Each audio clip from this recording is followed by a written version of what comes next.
Hello students, in the previous lecture we completed how to find residential status of an individual.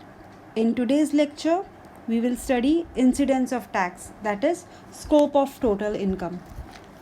An individual is liable to pay tax to the Indian government depending on his residential status in India. So we know how to find residential status. A person can be either ordinary resident, not ordinary resident, or non-resident. Correct? It is also the liability to pay tax also depends on place and time of accrual or receipt of income. Okay. So, a ordinary resident is taxable in respect of both Indian income and foreign income. A not ordinarily resident is taxable in respect of Indian income and income earned from a foreign business controlled from India. A non-resident is taxable only in respect of Indian income. Okay. So, what is Indian income and what is foreign income? Indian income includes income received or earned, accrued in India. Okay.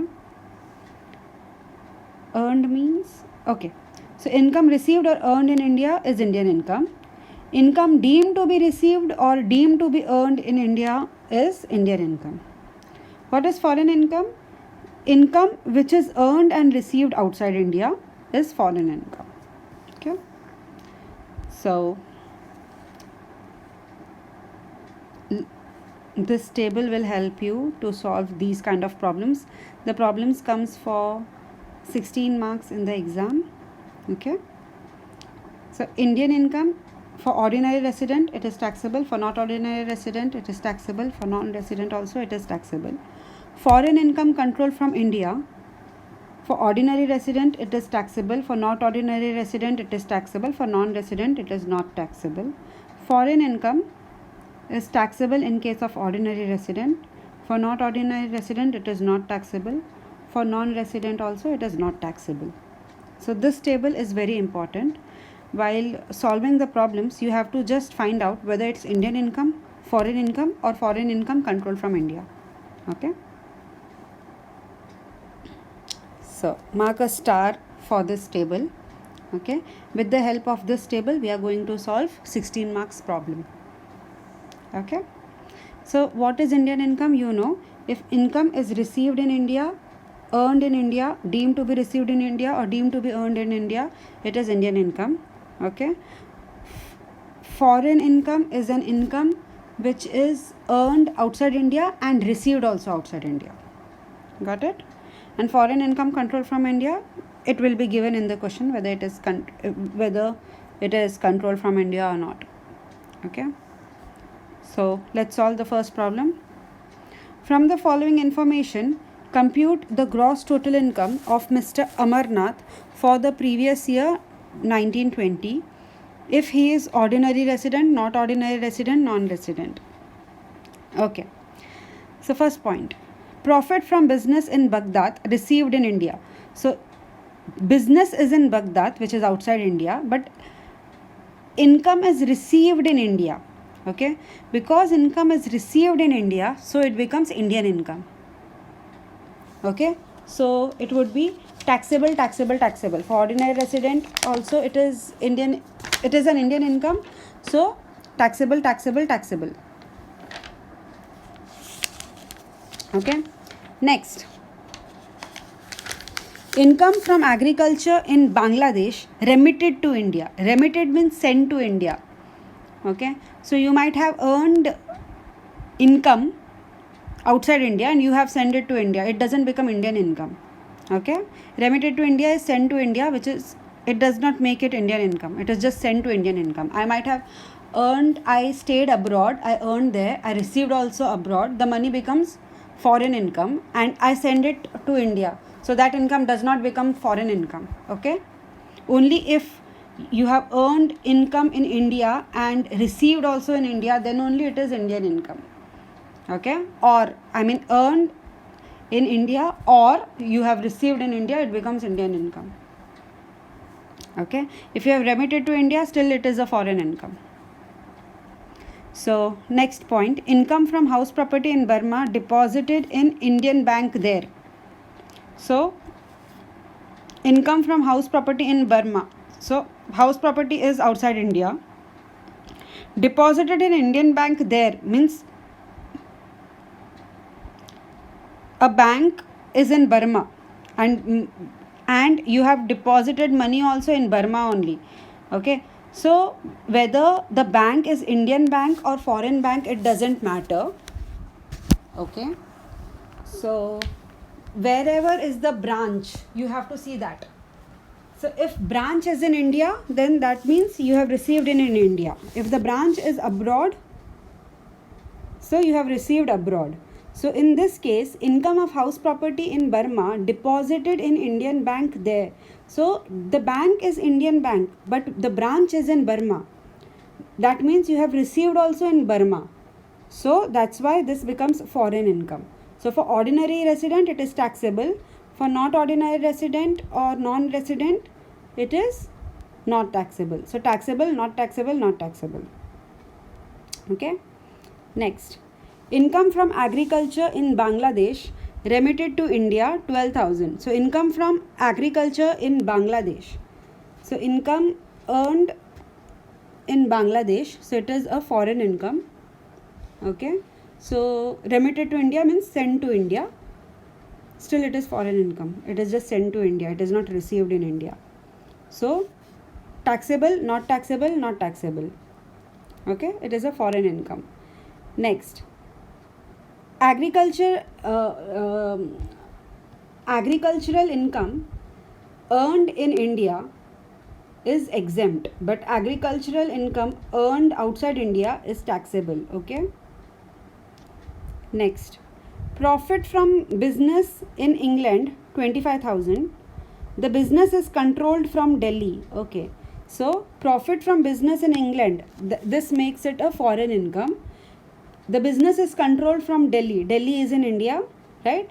So this is foreign income controlled from India. So taxable, taxable, not taxable. So for ordinarily resident, it is taxable. For not ordinary resident, it is taxable. For non-resident, it is exempt. I mean, it is not taxable, not exempt, sorry, not taxable. So taxable, taxable, not taxable. Next, income accrued in India but received in England 15,000. So income is accrued in India. Okay, so income accrued in India makes it Indian income. So taxable, taxable, taxable. Okay, so income is accrued in India, it becomes Indian income. Next, pension received in London for services rendered in India. Services were rendered in India. This makes it Indian income. Okay, so wherever the pension is received, doesn't matter, but the services was rendered in India. So services were rendered in India. This makes it Indian income. Okay, so taxable, taxable, taxable. Next, profit from business in Kanpur received in Mumbai. So business is in Kanpur, which is India, received also in India. So taxable, taxable, taxable, Indian income. Next, income from agriculture in Nepal, rupees 18,000. So this is foreign income. So taxable, not taxable, not taxable. Income from agriculture in Nepal. So foreign income, right? Next, income from business in USA. 75% received in India. Okay. So income from business in USA. So when you read this much, income from business in USA 30,000, it becomes foreign income, but 75% is received in India. So 75% is Indian income and 25% is foreign income. So 75% will be taxable, taxable, taxable, and 25% will be taxable, not taxable, not taxable. Okay, so for ordinary resident, the whole amount is taxable. For not ordinary resident, 75% is taxable. For non-resident also 75% is taxable. Next, profit on sale of capital asset in Canada, 50% remitted to India. Okay, profit on sale of capital asset in Canada, rupees 18,000, foreign income.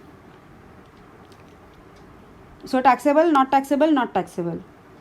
Next, salary for services rendered at Indian Embassy in UK received there from Government of India. So whenever money is received from Government of India, it is Indian income. Okay.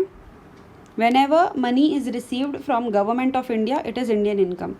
So in this case, salary for services rendered in Indian Embassy, and whenever services are rendered in Indian Embassy, okay, it is Indian income. In UK, received there from Government of India, so this is Indian income. Okay, services rendered at an Indian Embassy is Indian income. Income from Government of India is Indian income. Okay, so this is Indian income, taxable, taxable, taxable. Next, remuneration received from an Indian company for services rendered in Singapore.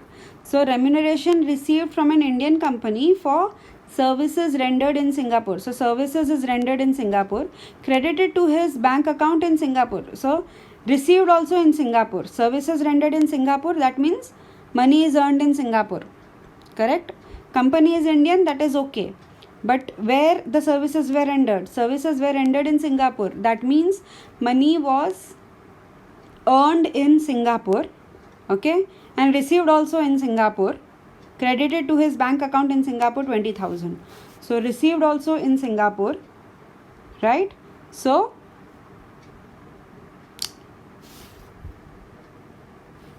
this is a foreign income. So taxable, not taxable, not taxable.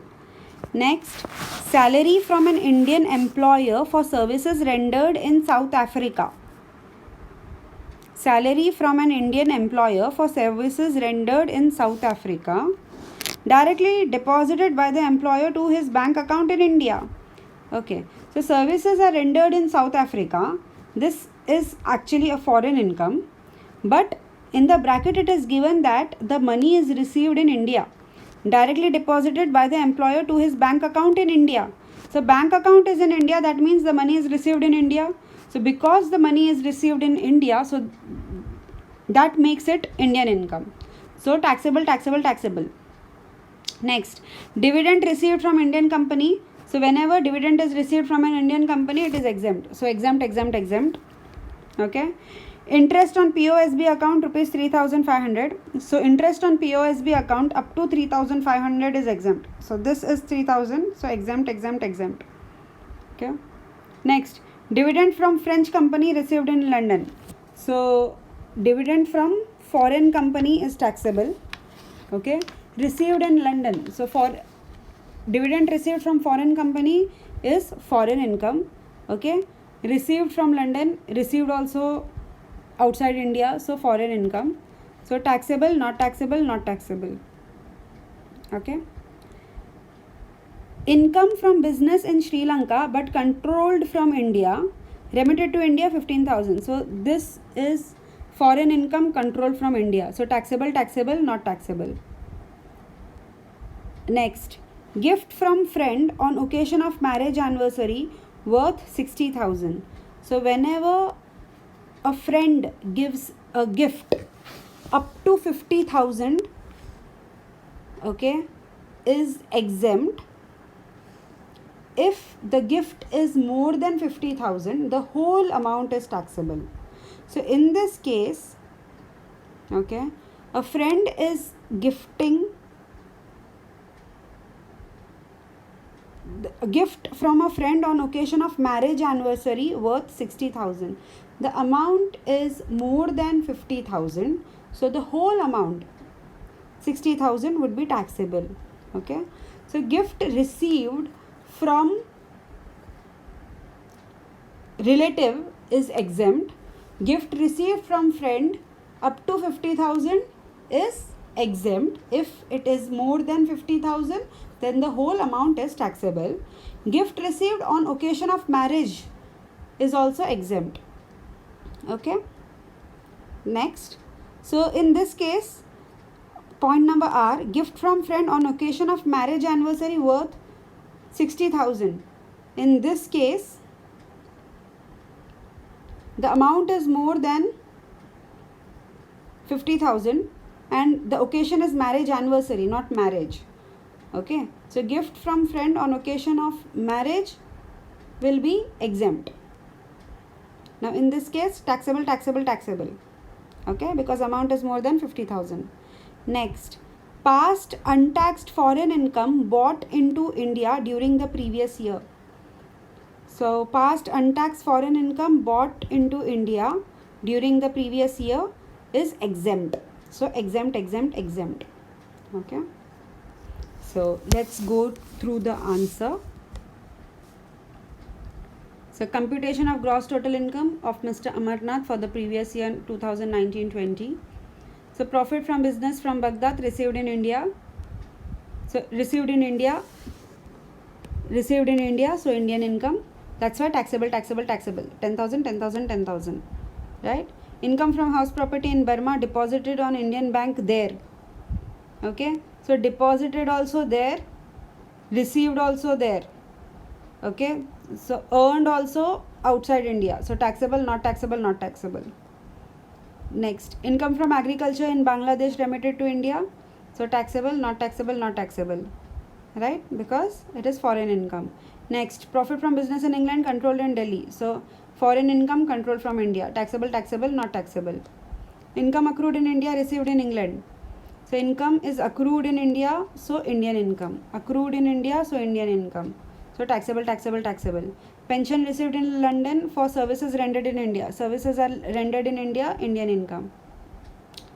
So taxable, taxable, taxable. Next, profit from Kanpur received in Mumbai, Indian income. Taxable, taxable, taxable. Income from agriculture in Nepal, foreign income. Okay. Next, income from business in USA, 75% received in India. So 75% is Indian income. Okay. So for 75% it would be taxable, taxable, taxable. For 25% foreign income. So taxable, not taxable, not taxable. So the whole amount 30,000 is taxable for ordinary resident. 75% is taxable for not an ordinarily resident and non-resident. Profit on sale of capital asset in Canada, foreign income. So taxable, not taxable, not taxable. Salary for services rendered at Indian Embassy in UK received there from Government of India. Whenever money is received from Government of India or services rendered at Indian Embassy, it is always Indian income. So taxable, taxable, taxable. Next, remuneration received from Indian company, services rendered in Singapore, credited to his bank account in Singapore. Okay. So foreign income, because services are rendered in Singapore and also received also in Singapore. Services rendered in Singapore, that means you have earned in Singapore, credited to his bank account in Singapore, that means received also in Singapore, earned also in Singapore, received also in Singapore. So foreign income. Salary from an Indian employer for services rendered in South Africa. Salary from an Indian employer for services rendered in South Africa. And because services are rendered in South Africa, and it is received also in South Africa. No, I think it is received in India. So in the bracket, in the question, point number M, in the bracket it is written directly deposited to the employer in his bank account in India. Okay, because this is received in services rendered in South Africa, that means it is foreign income. But in the question, in the bracket, it is given that it is received in India. So that which makes it Indian income. So taxable, taxable, taxable. Okay. Next, dividend received from Indian company. So whenever dividend is received from Indian company, it is exempt. Okay. So exempt, exempt, exempt. Next, interest on POSB account. So interest on POSB account up to 3,500 exempt. Okay. Dividend from French company, always taxable. Dividend from foreign company is taxable. Dividend from Indian company is exempt. Okay. So dividend from French company received in London. So received also outside India. So foreign income, taxable, not taxable, not taxable. Income from business in Sri Lanka, controlled from India, remitted to India. So income from business in Sri Lanka, controlled from India. So foreign income, controlled from India. So taxable, taxable, not taxable. Gift from friend on occasion of marriage anniversary, amount is more than 50,000. So taxable, taxable, taxable. Past untaxed foreign income brought into India during previous year, it is exempt.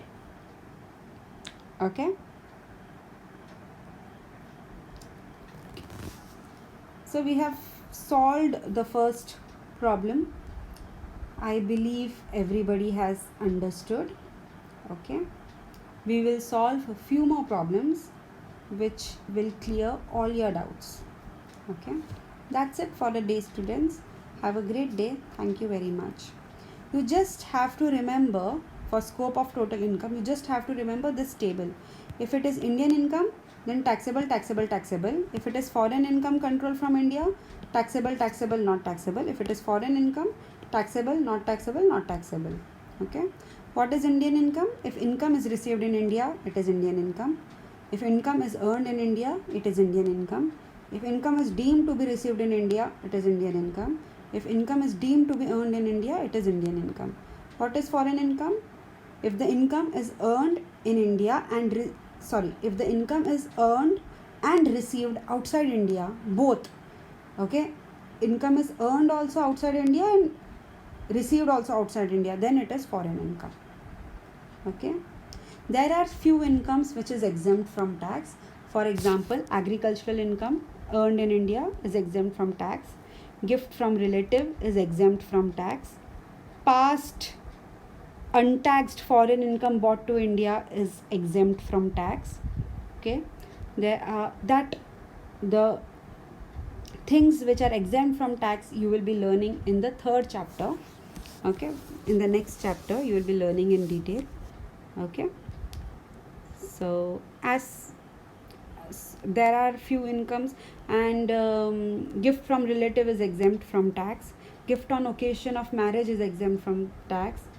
Gift from a friend in a form of movable property is exempt from tax. Okay.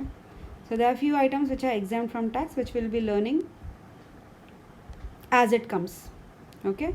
So in this problem you learned that gift from friend on occasion of marriage anniversary is taxable. Gift from relative is exempt.